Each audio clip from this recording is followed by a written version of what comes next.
Well, all right. Well, all right. Well, all right. All right, y'all. I'm here. I'm is here. Yes, I'm getting things ready for y'all. I'm here. I know I'm a little late, a little 4 minutes late. hmm I apologize for that. Yes. Oh Lord, I'm out of breath. Child, climbing up these damn steps. Y'all being 53 years old ain't easy. It ain't easy. Sure enough ain't. But I'm here. Yes, I'm is. All right. I'll be with y'all in a minute. Yes, I'm just getting things set up. Uh-huh. Oh, Lord have mercy. Lord have mercy. Oh. Something smell good in the kitchen, y'all. Something smell good in the kitchen. Yes. Uh-huh. Yes. Yes. Joseph making us some baked pork chops. Yes, he is. And he done made his homemade cornbread from scratch. Uh-huh. Yes, he did. So when I get off of here, I'm gonna have me a good old nice meal ready for me. Oh, Lord have mercy. Oh, Jesus. I'm out of breath, y'all. I'm climbing up and down the stairs today. Hey, Erica, that's our new member. And hey, Christine, what's going on? Yes, I had to I'm just getting things ready, giving y'all an opportunity to come on up in here. Ooh.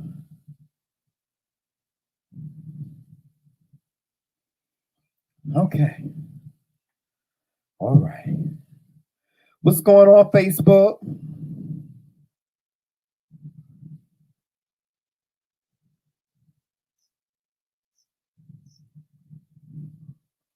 What's going on, Facebook? How y'all doing?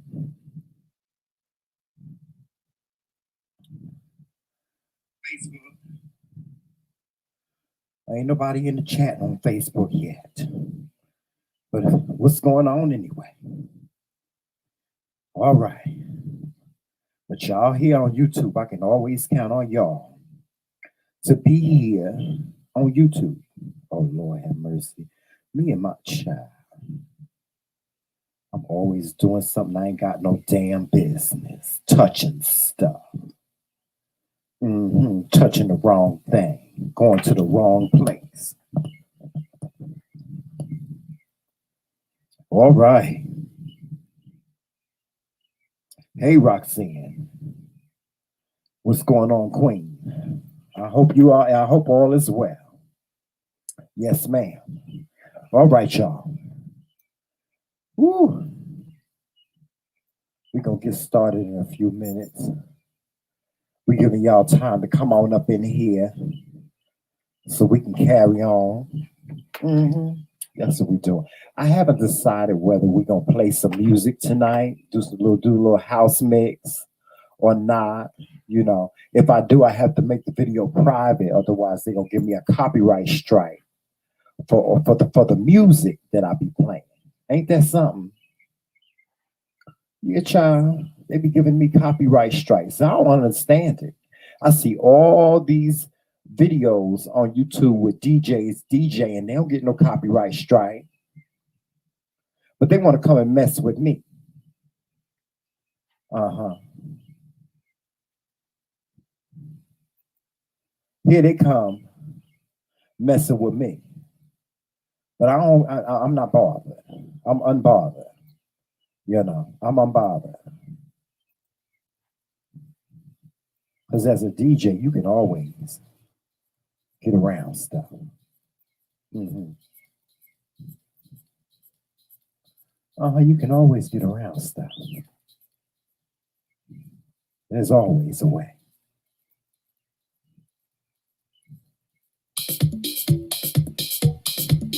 There's always a way to get around stuff. Yes, it is. See, they can't do nothing about this, because these are my samples.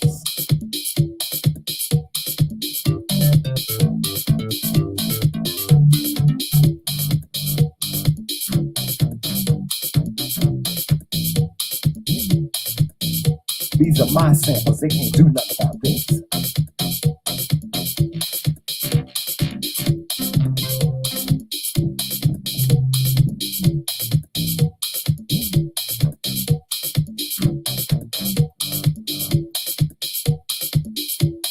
They can't touch this.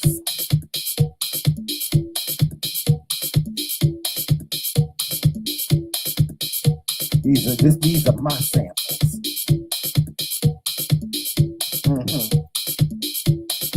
They can't do nothing about this.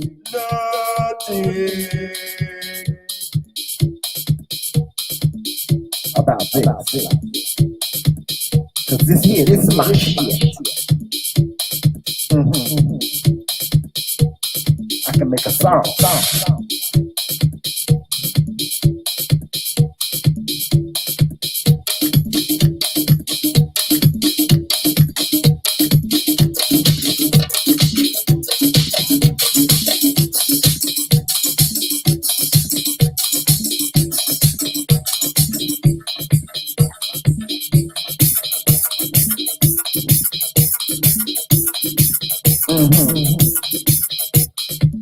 Yeah.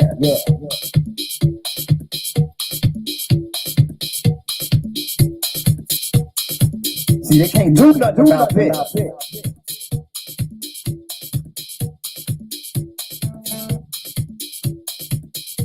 These are mine.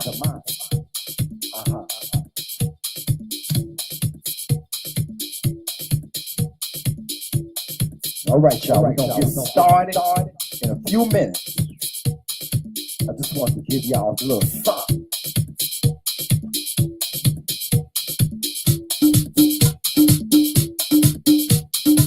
Yeah. Y'all want a little tribal?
All right, we're going to get started, y'all.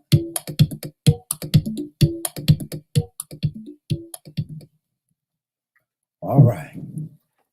I was just trying to give y'all a little something before we started. Before we get it started, we're going to get deep tonight, y'all. We're going to get deep. So get ready for me, But I got something to show y'all. Y'all get ready to trip off of what I'm getting ready to show y'all. Yes. Now last night, right? Last night, I didn't have no hair, right? But guess what? Guess what, y'all? The king has mane now. I have hair. Yes, y'all like it? Y'all like my hair? The king had got, look, get into it. Get into it. Get into it. This is how you're supposed to do it. You ain't supposed to put a weave track on top of your head. You ain't supposed to do that. That don't look good. It don't. It don't look good. This is how you're supposed to wear your hair. If you're going to wear hair, yes, you're supposed to do it. Yeah, you're supposed to do it.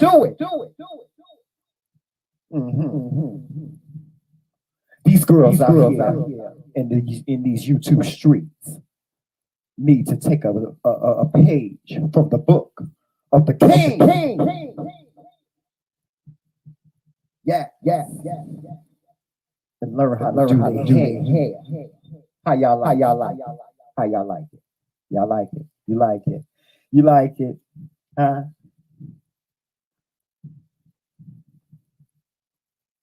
I done told y'all about hiding people's comments. Don't do that. You don't have to do that.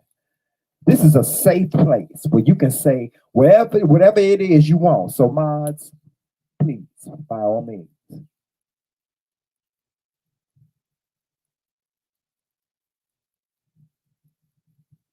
Please, by all means, don't stop nobody's comments. Now, I would say to the people that are putting comments in, if you use any profanity, YouTube picks up on that. The algorithm picks up on that, and they give you the option of hiding it.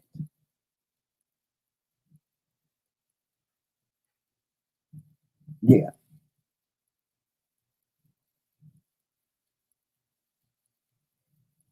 So y'all don't have to hide the comments. This is a safe place where you can say whatever it is you want to, whether it be good, bad, or ugly, positive or negative. This is a safe place. All right. All right. So we're going to get started. How y'all doing tonight? I am His Majesty. Welcome to Up Close and Personal. Yes. Welcome to Up Close and Personal. Yes. This segment is called Nighttime Talk with His Majesty, but this is Up Close and Personal. Yes. See, we get up close and personal here.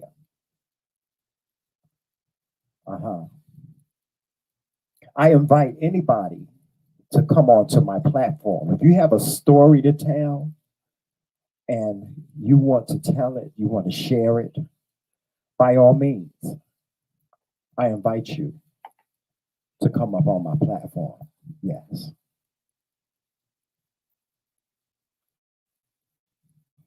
Everybody, all are welcome. All right. I'm going to put the link in the chat for anybody that has something that they want to share about the topic that I'm going to discuss tonight. All right. As I said, this is a safe place. This is a safe place. This kingdom is safe. You can share whatever it is you want, whether it be good, bad, or ugly. Yes.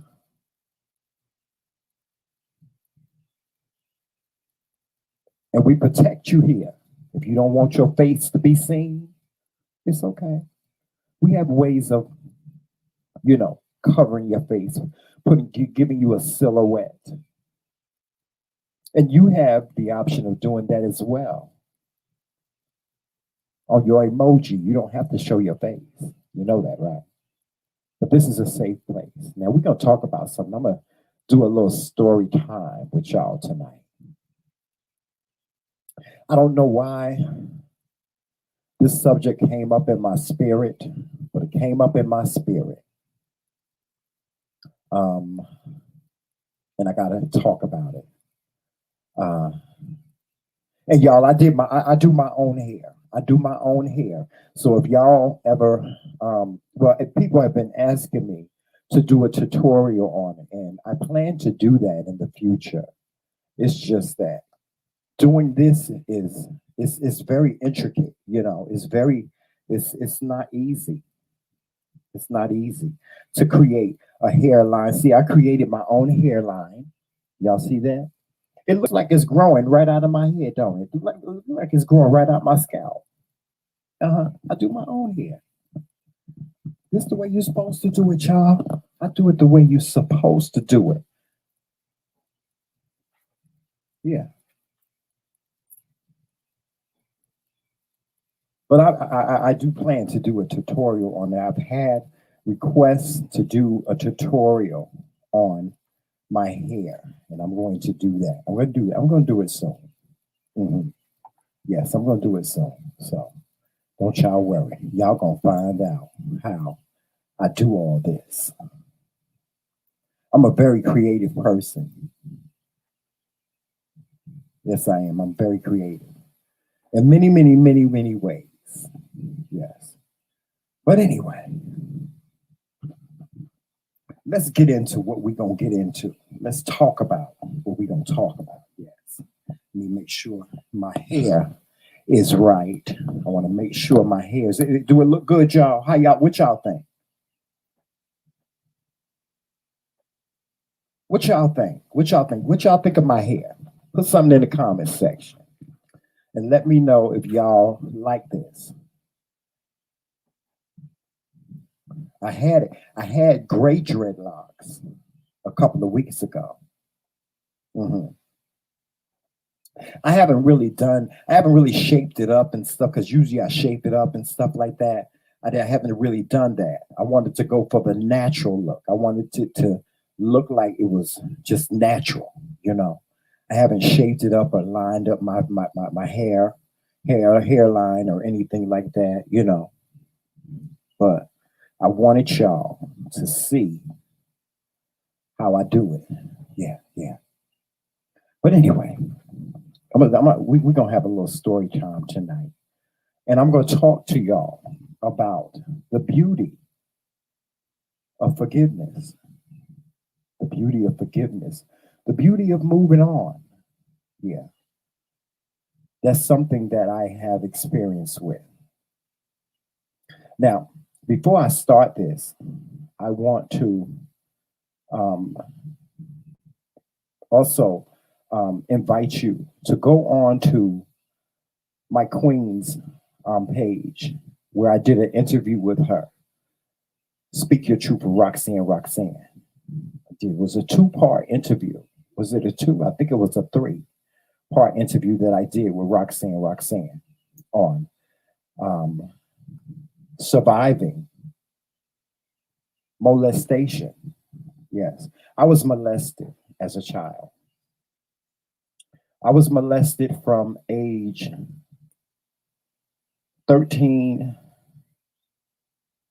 I think it was 13. You guys, I don't want to lie, but it was about from age 12 to age 18. Yeah.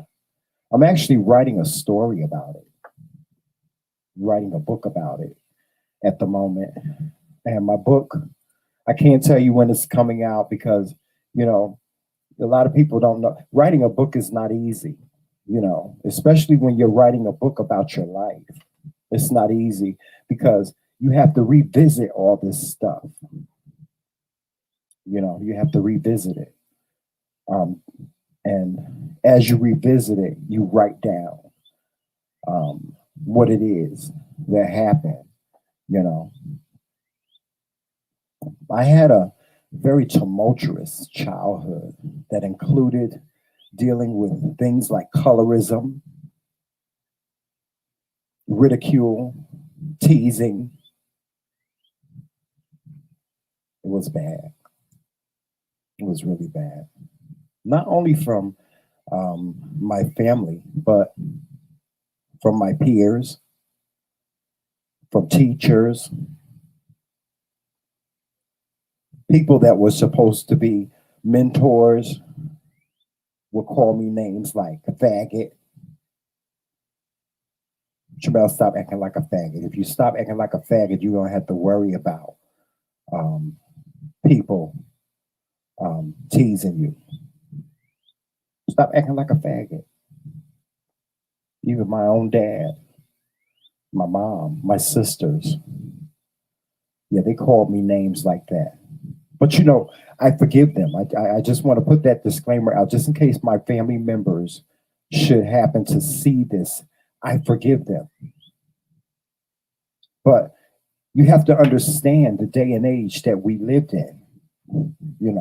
I lived in a day and age when calling somebody a faggot was nothing.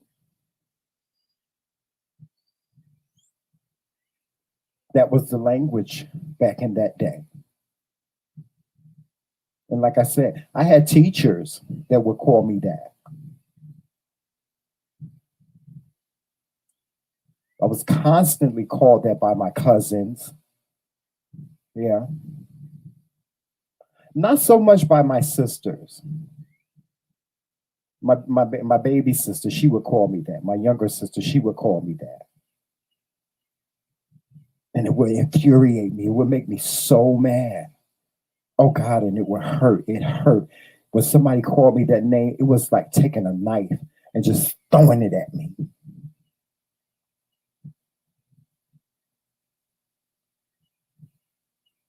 I remember growing up and in the summer times, we would go to day camp. I don't know if y'all know anything about day camp, but where I lived in Paterson, New Jersey. I grew up in Paterson, New Jersey. And in the summer times, the public board of trustees would do day camp. It was free. We would go up to our local park that was nearest us, and for me, it was Eastside Park. Yeah, it was Eastside Park, and we would spend the day up there every day, every single day. We would get up at 7 a.m. in the morning, and we would go to day camp.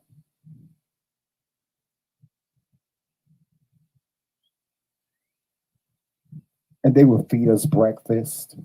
And after they would feed us breakfast, we were able to just frolic and play in the park. And Eastside Park was a big park.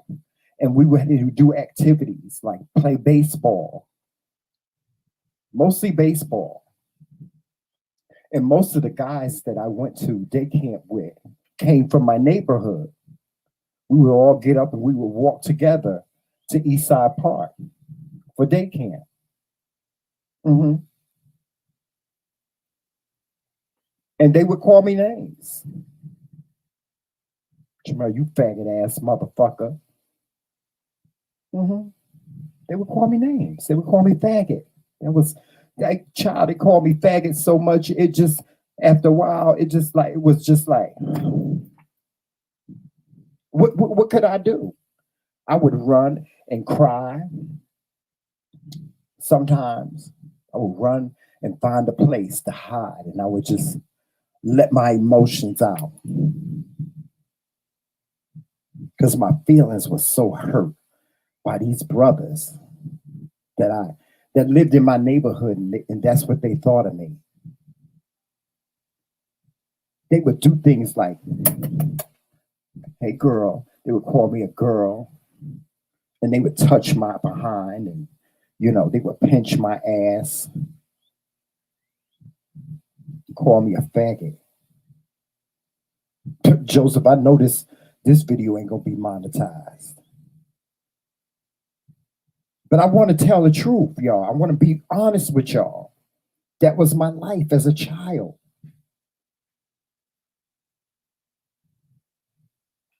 And then to add insult to injury, I was being sexually abused by a relative.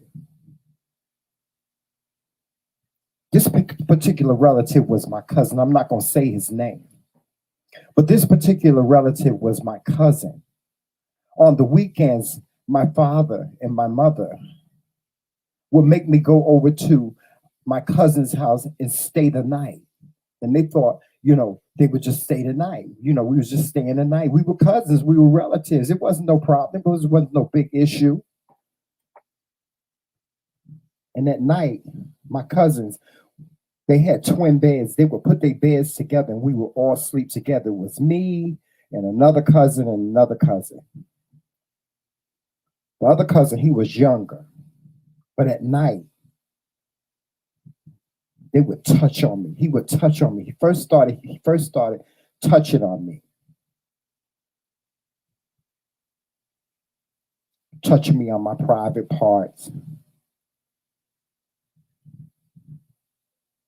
Humping on me at night while the other two were asleep. It was four of us. And I would tell him, no, I don't want to do this. I'm not, please, stop. And he would push my hand away. He would tell me, just take it. You know you want it.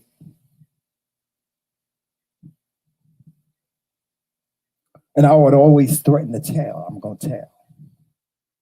I'm going to tell you. I'm going to tell your father what you're doing to me.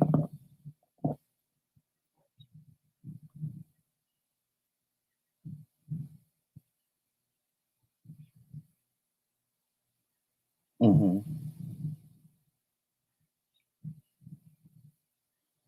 And he would say, you can tell.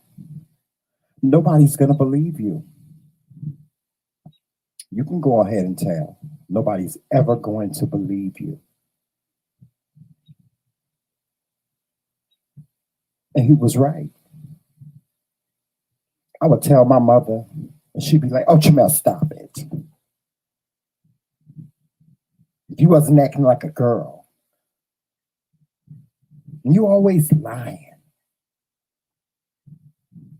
Stop lying on your cousin. Mm-hmm. Stop lying on your cousin. He didn't do that.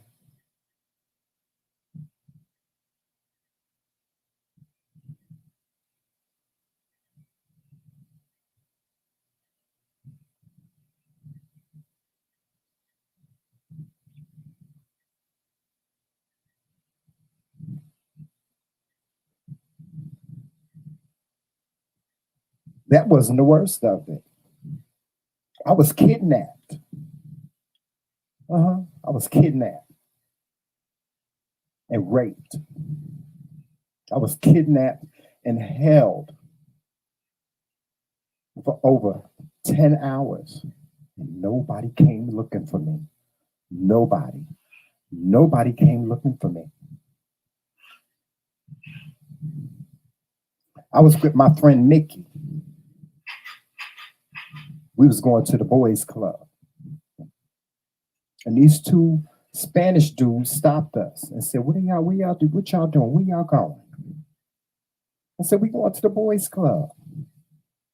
They said, the boys club, what's that? I said, the boys club is a place where you can go and you can play games. You can go swimming. You can do all kinds of activities. Y'all want to go with us? They say, yeah, we want to go with y'all to the boys club.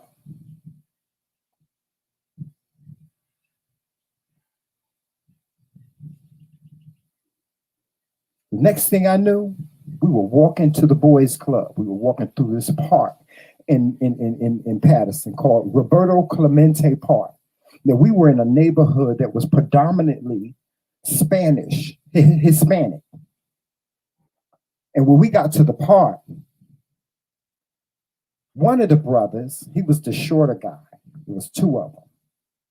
He was the shorter guy.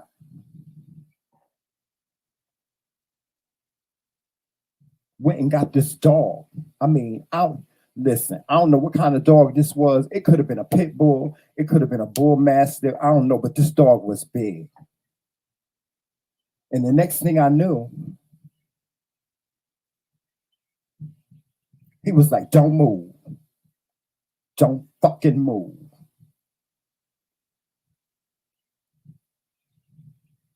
And I turned around to see if my friend Mickey was still with me. He had ran and left me.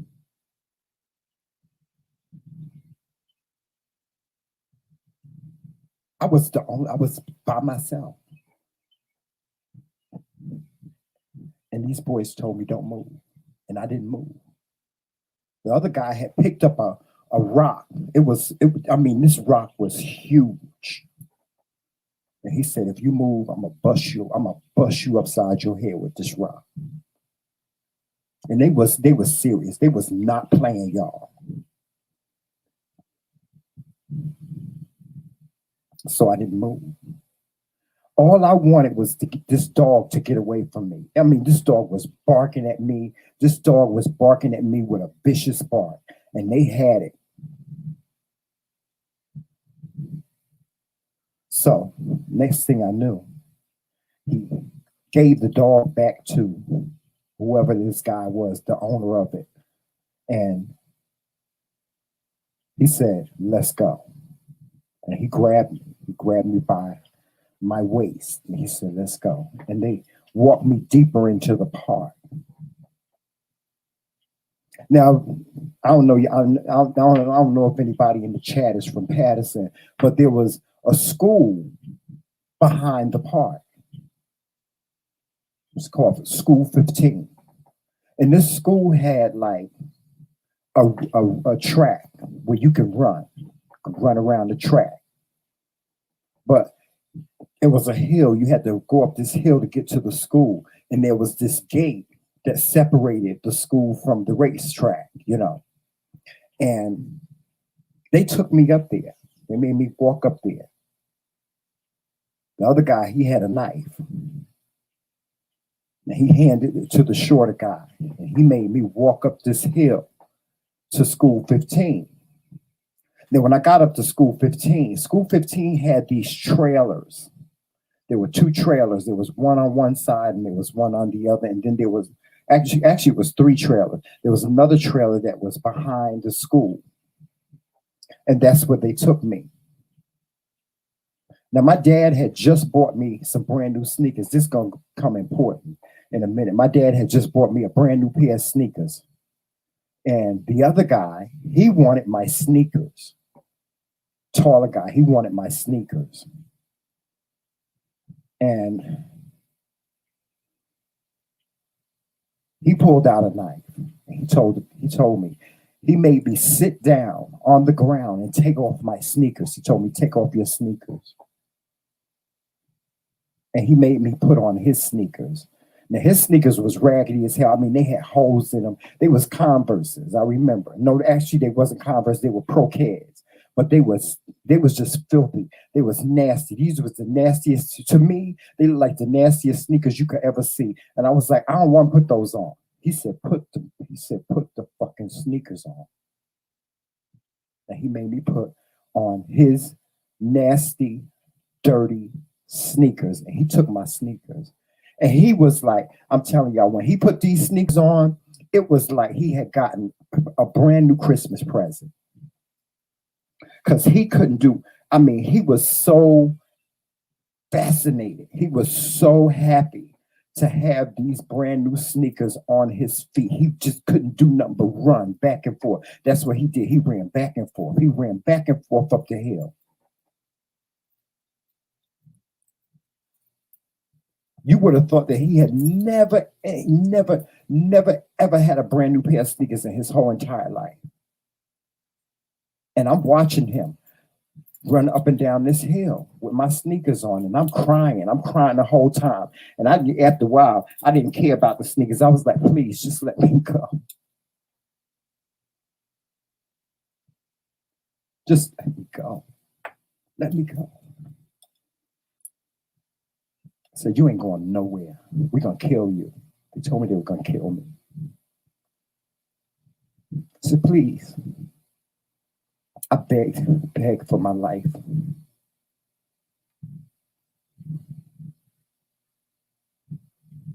Hey, Melissa. I begged for my life. I begged and I begged and I begged for my life. These hours that I was with these two guys seemed like days. You hear me? It seemed like days.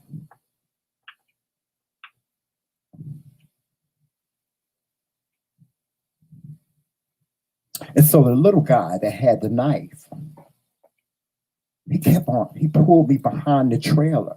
You know, there were 3 trailers. There were 3 school trailers. These trailers are where, because schools were overcrowded at the time. So these trailers were where students had school, you know. And this was a Saturday, y'all. So school was closed. And he pulled me behind the trailer, and he kept on like grabbing me by my waist, and he kept on like grinding on me. And I was like, please stop, please stop. He was like, shut the fuck up. Shut the fuck up.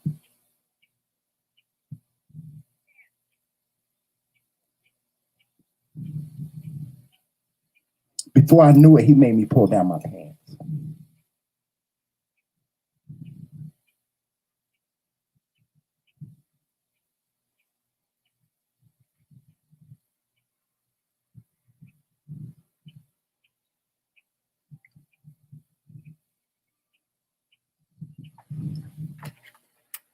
I'll be right back, y'all.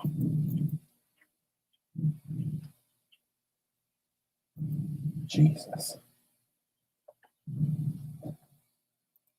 I said I was going to tell this story, and I wasn't going to cry.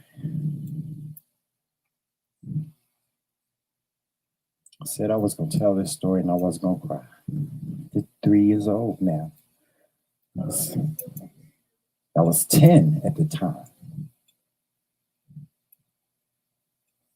I was 10 years old.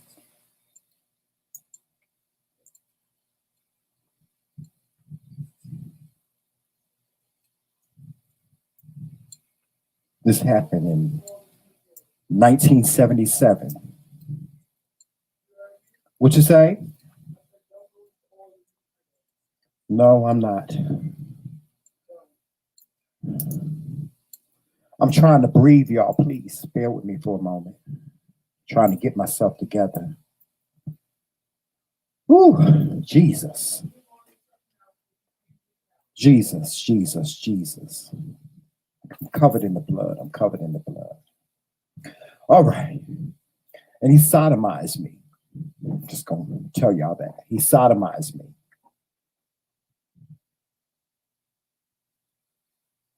He did some horrible things to me that day. He did some horrible things to me. But I don't know if it was me.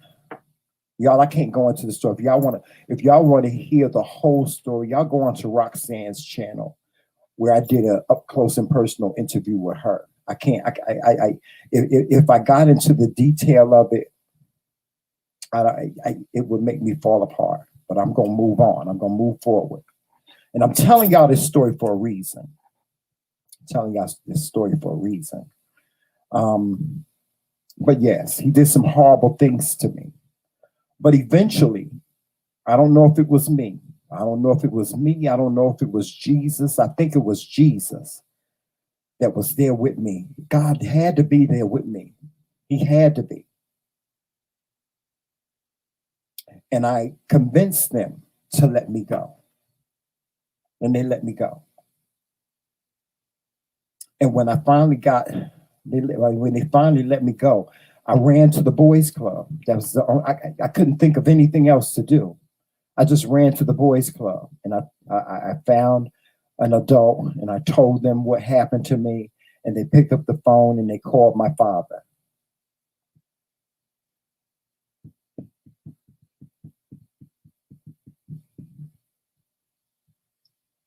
Yeah, they called my dad, and I was afraid.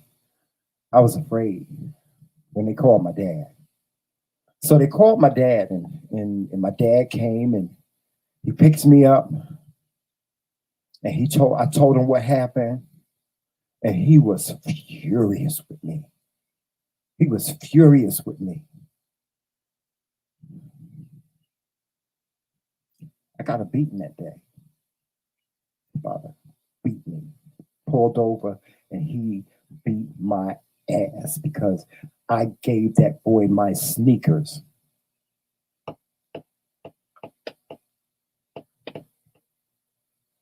And he felt like I should have fought.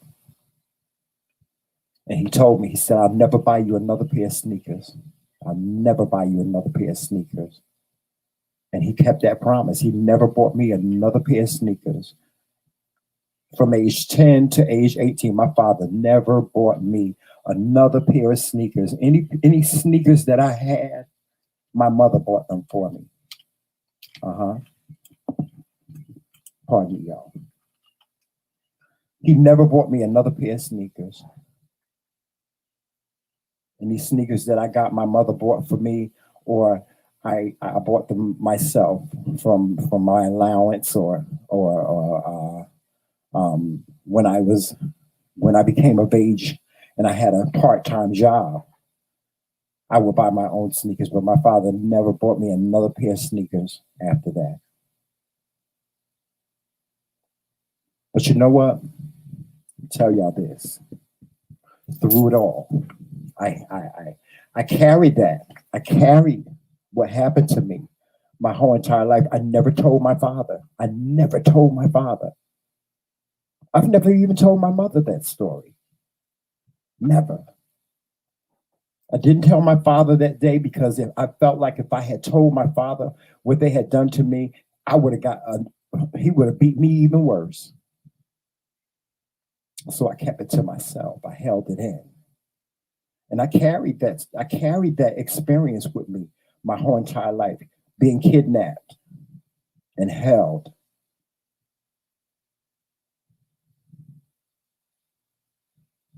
And believe it or not, that wasn't really what I was hurt even more that nobody came looking for me. Nobody came looking for me. My father was at home. He never came looking for me.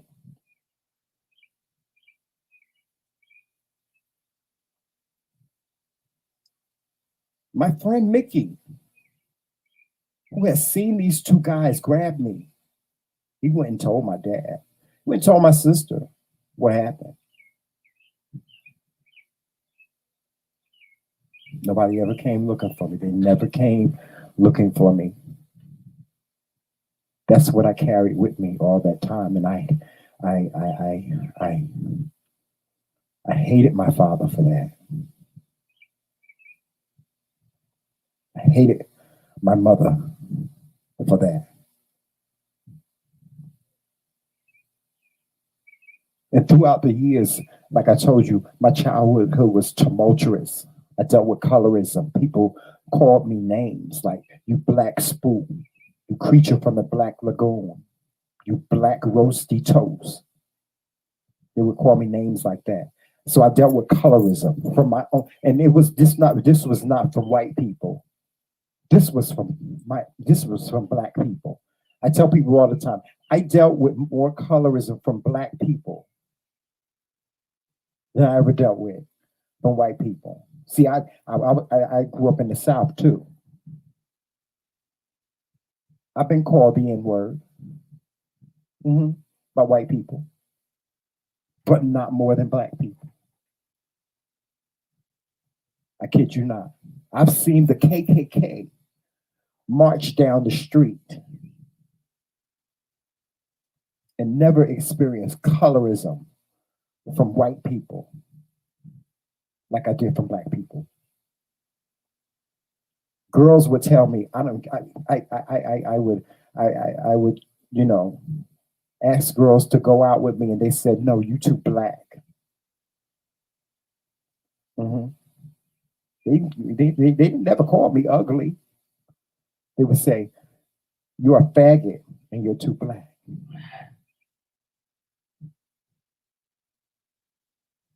But you know what? Through it all, I had to forgive. It's been hard for me to forgive. See, I wanted to forgive and I wanted to really sincerely in my spirit, in my heart, in my soul, I wanted to move on and I had to. I don't even know if those guys that kidnapped me, I don't even know I don't even remember what they look like. If I saw them, they could be sitting next to me and I wouldn't even know it. I had to forgive them because I had to move on.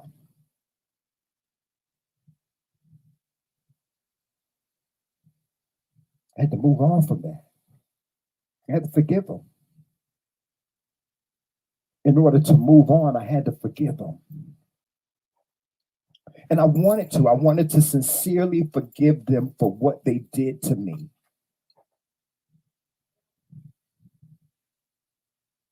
You know who else I had to forgive? I had to forgive my cousin who molested me from age 10.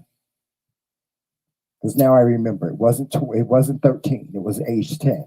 From age 10 to age 18.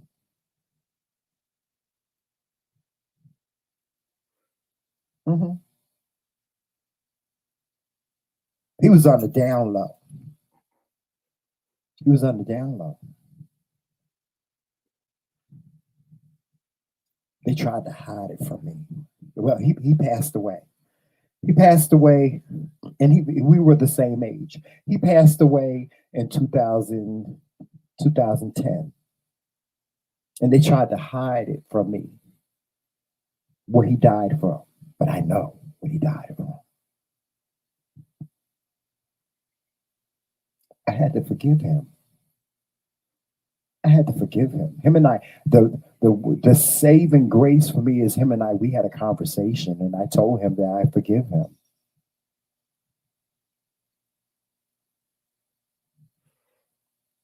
I did tell my mother that story. I did tell my mother that he molested me.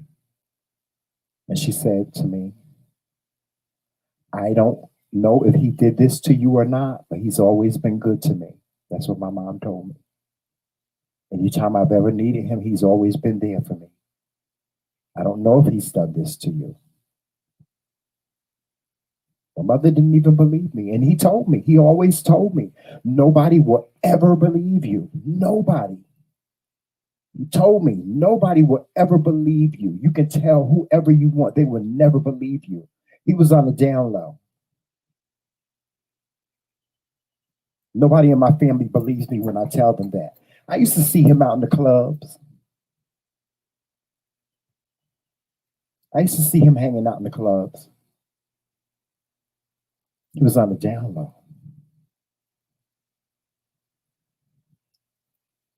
And when he died, they found him in his apartment dead. I know what he died from. They don't think I know, but I know.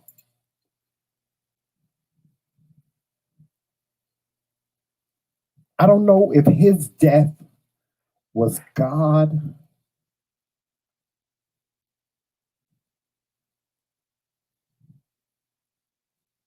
saying to me, this is what I'm going to do.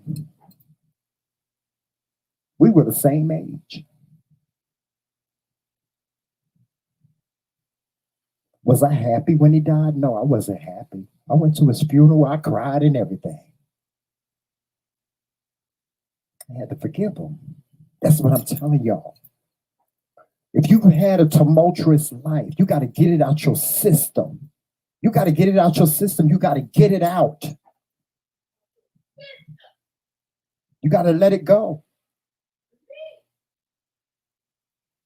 Listen, you got to do whatever it is that you got to do to let it go. I'm telling you.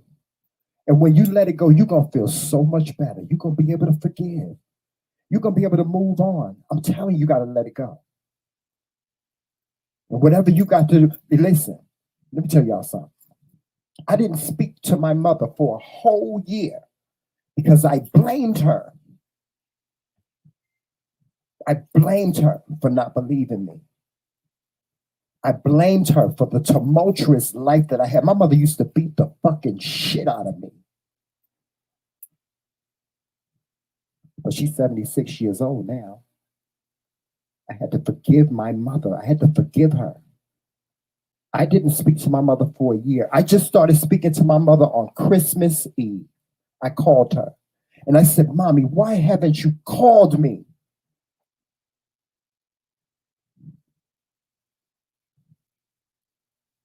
She said, you told me that you didn't want to speak to me again. You didn't want to hear from me again. I said, but I am your only son. It didn't bother you. You didn't think about me. It didn't bother you. Yes, I know I told you that I didn't want to speak to you anymore, but I expected for you to pick up the phone anyway. Christmas Eve. Right, Joseph? Christmas Eve. I had to forgive her. I had to sincerely forgive her. I had to let it go. My sister, I had a conversation with my sister before I called her. She said, Trimell, I'm sorry for what happened to you. My sister apologized to me. She said, I'm sorry that happened to you. But this is your mother. There are people in this world that have never seen their mother before, that don't know a mother, that don't have a mother, but you got a mother. Mm-hmm. Whatever it is that you have to do to move forward with this, you have to forgive her. That's what my sister told me. My oldest sister told me. And I pondered over that. I did. I pondered over that. I was like, it was hard for me. It was tough for me. You know, I talked to Joseph. He said, Trimell, you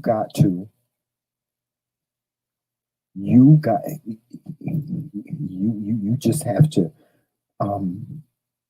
if this is what you want, if you want to have a relationship with your mother, then you have to move forward. You have to move on from this. You got to let all that stuff go. It happened to you. Some people may not acknowledge it. So some people may not validate it, but you don't need nobody to validate you. You know that happened to you. You got to move forward. You got to forgive. And that's the choice I made. I talked to my Uncle Fred. He said, do you want to win the battle or do you want to lose the war?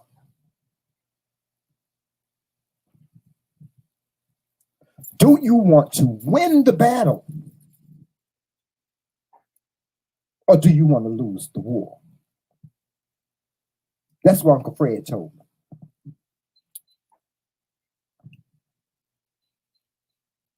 Because if you want to win the battle, you got to pick up the phone and you got to call your mother. And you got to have a conversation with her. You got to understand that that's your mother. And you have to always respect her as your mother.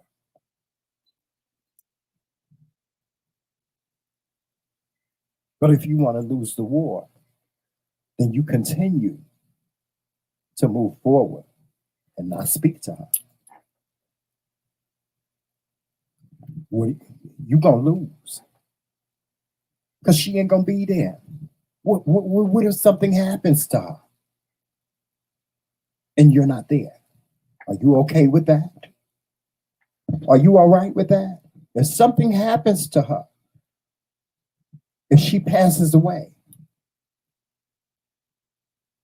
are you going to be okay with not being able to say your goodbye? Are you going to be okay? Mm-hmm. I thought about all that. Christmas Eve. That's all that was on my mind. Me and my mother had gotten to a back and forth. I said, Mommy, I don't want to argue with you. I don't want to be disrespectful to you. So I think the best thing for us to do is to hang up this phone and revisit this again. Maybe. She said, oh, well, all right. And she hung up the phone. because she was steaming. My mother didn't feel like she had done anything wrong. She felt like that she was the best mother. And nobody could tell her, even today, nobody can tell my mother she wasn't the best mother to me.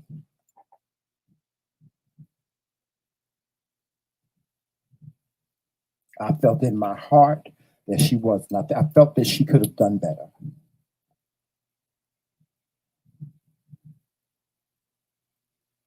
But y'all, that was the past.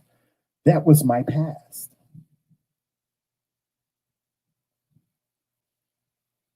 And I told y'all about the good angel over here. And I told y'all about the bad angel. The good angel was like, Trimell, you got to let all this go. You done talked about it. You done got it out of your system. You done purged it all. You done told it. You done talked about it. My husband, Lord, let me tell you something. My husband, I know he got tired of me talking about what happened to me as a child. I know he got tired of me talking about what my mother did to me. I know he got tired of me talking about what kids did to me. I know he got tired of me talking about how I was kidnapped. I know he got tired of me just talking about it. Because that's what my therapist told me to do. She said, you got to talk about it. So I talked about it. I talked about it. That's what I did. I talked about it. Now that you got it all out your system, Trimell, Joseph said, now that you got it all out your system, now what? You're going to talk about it for the rest of your life, or you're going to move on?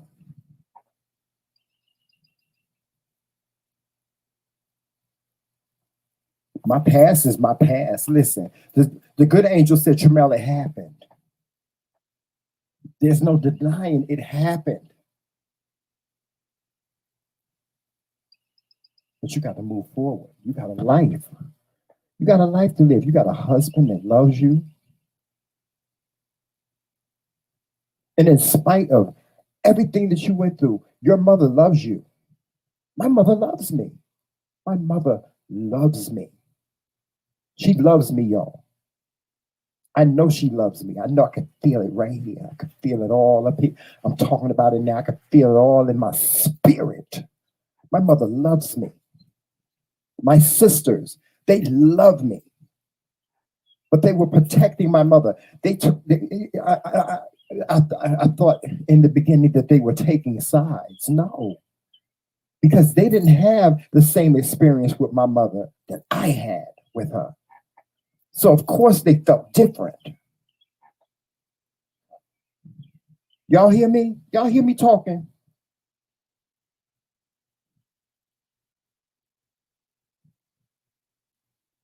I had to let it go. And I had to forgive. And it was hard. It was hard. It was hard as fuck. It was hard, y'all. It was hard to forgive.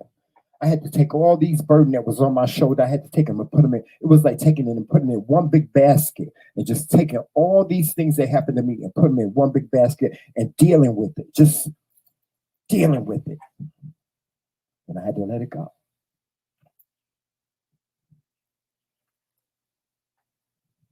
And I had to forgive. Forgive y'all. And move on. We as a people will never be able to enjoy the fruits of our evolution because we have evolved. Do y'all know that we are the majority in this country? We have evolved. We don't know it. We don't know it yet. We have to have the conversations. And sometimes we got to have conversations that we don't want to have.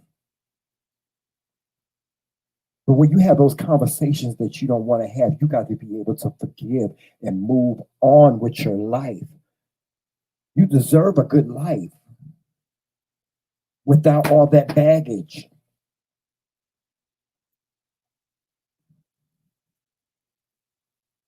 If you got to write about it, I used to write about it. I used to write about I used to write about the things that happened to me, and then once I filled up a book, a notebook, I would take it and burn it. Whatever you got to do to move forward, you got to do it. And you got to know that you deserve better. But you ain't gonna never have better until you move forward.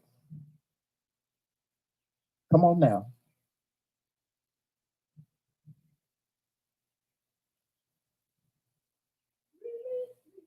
You got to forgive, and move forward. That's all I'm talking about. I'm talking to y'all about the other day.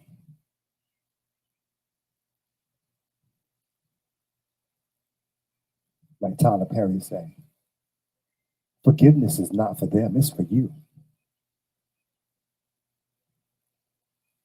And here's my motto. Just because you forgive somebody, you don't have to let them know you forgave them. Some people don't deserve to know that you forgave them. You got to forgive them and move on and say it's okay. They ain't gonna never give me, because you know what my pastor told me? He said, Trimell, you are never going to get the validation that you want. You are never going to get the validation that you deserve, ever.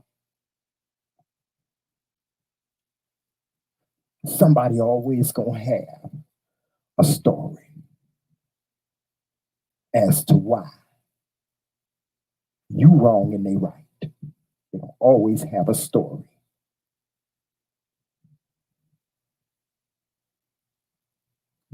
For the father that wasn't in your life, he gonna say, well, I know I wasn't in your life, but I was searching for you. I searched for you.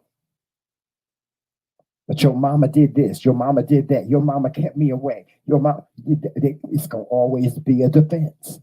You're gonna never get the validation that you deserve. When you say, why wasn't you there? You got to forgive him.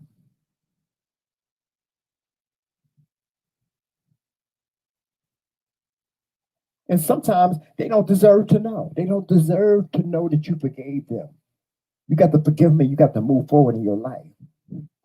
Shed it. Let it go. Forgive them. Forgive them, y'all. Move forward. Move forward in your life.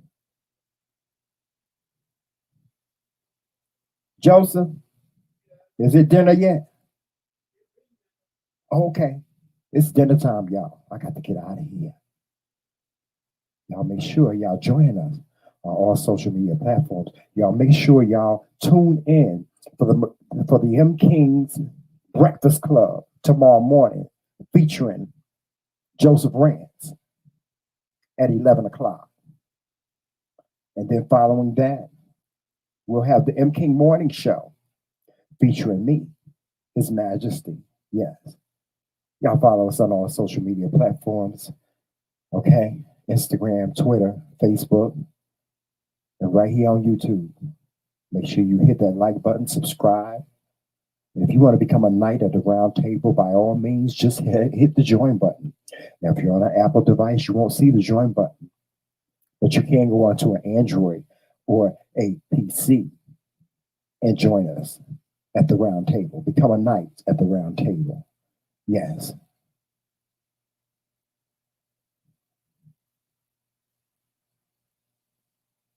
Also, remember to go to the McCray King's Boutique where you can get your Nite mug. This is the Nite mug, y'all. This is it. Okay? Become a Nite and get your Nite mug as well at our YouTube. I'm sorry, at our McCray King's Boutique, where we have all different types of merchandise. We got t-shirts, we got handbags, we got all kinds of stuff over there. We got face masks. And for those of you that still wear face masks, they done took down the mask mandate here in New York. So when you go in a store, you don't have to wear a mask. But me and Joseph, we wear our masks. They got all kinds of merchandise over there. We got Dare to Be Different merchandise over there. We got the Team McCray, a lifetime member, shirts over there. Y'all go over to the boutique and check us out. And we got new merchandise coming soon. I'm working on the new merchandise now as we speak. And if y'all, if you want something, if you go to the McCray King's boutique and you see something, and you don't see something and you want to request something, we can do that too. We're always open to ideas. We're always open to ideas here on the show. So you can email us, y'all. Make sure you email us at the McCray at gmail.com. You can send us comments, questions. You can send us topics. Or if you want to come on to our platform to share your story, you can. And remember, this is a safe space.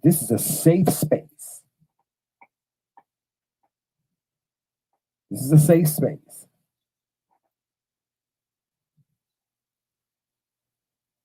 If you ever need to get in touch with the McCray Kings, by all means, just DM us on Instagram. Or you can send us an email at the McCray Kings at gmail.com. And if you want to book us for your event, your special event, you're having a birthday party, an anniversary party, whatever it is, if you want to book the McCray Kings, just send us an email at bookthemccraykings at gmail.com and check out our rates. We'll give them to you. Mm-hmm. Yes.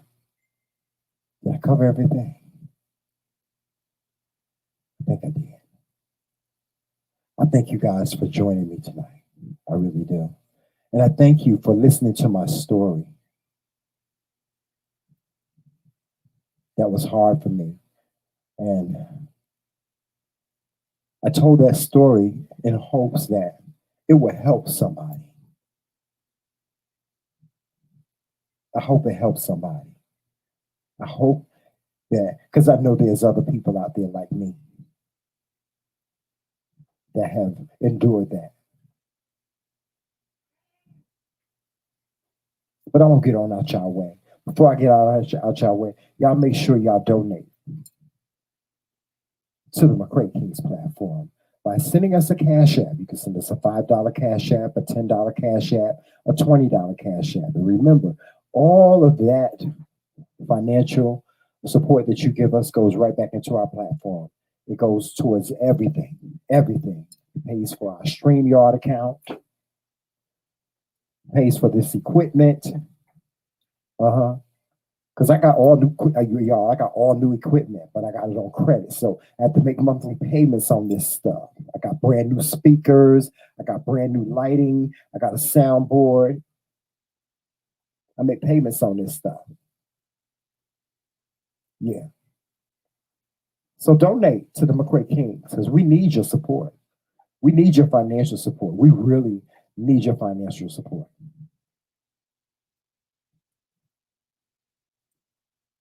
$ DM Kings.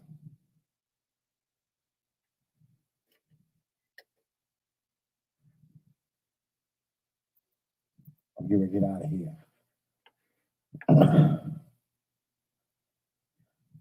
Any questions, any comments?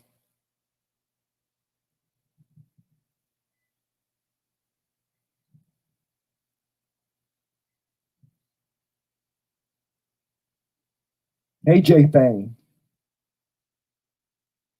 Hey, Blogs and Fiction. I know you in the bushes. Shout out to you, my queen. I know you in the bushes. If Monica of MJ and J is in the bushes, shout out to you too. Y'all make sure y'all go over to check out Monica at MJ and J.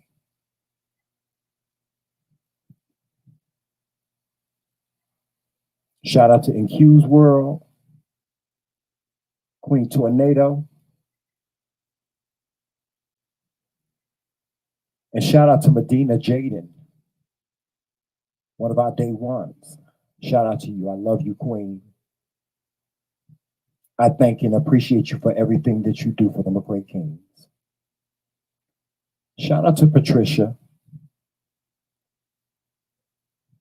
And congratulations to your daughter on her graduation. And Blogs, that was a beautiful thing that you did. Beautiful.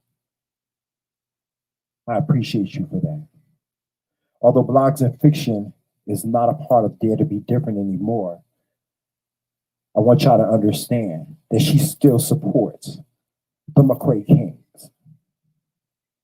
Yes, fully, wholeheartedly. God is blessing. He's blessing. Y'all don't know. Woo, Jesus. If I can tell y'all, if I can tell you 10 times what God has done, what God is doing, what God does for the McCray Kings. Oh, my Lord, have mercy. Y'all don't, y'all. When I tell y'all, woo, Jesus, hallelujah. Thank you. Thank you, Father. Y'all don't even know how God is blessing every single day. What y'all do for us, I want y'all to understand from my heart. I want y'all to understand from my heart. We appreciate you. Thank you. Y'all make sure y'all walk in love, peace, sunshine, and happiness. Oh, I hate to leave y'all. I hate to leave y'all. I could be out here all night talking to you. Always remember, it's Team McCray all damn day. Y'all have a good night. I love you for loving me. Good night.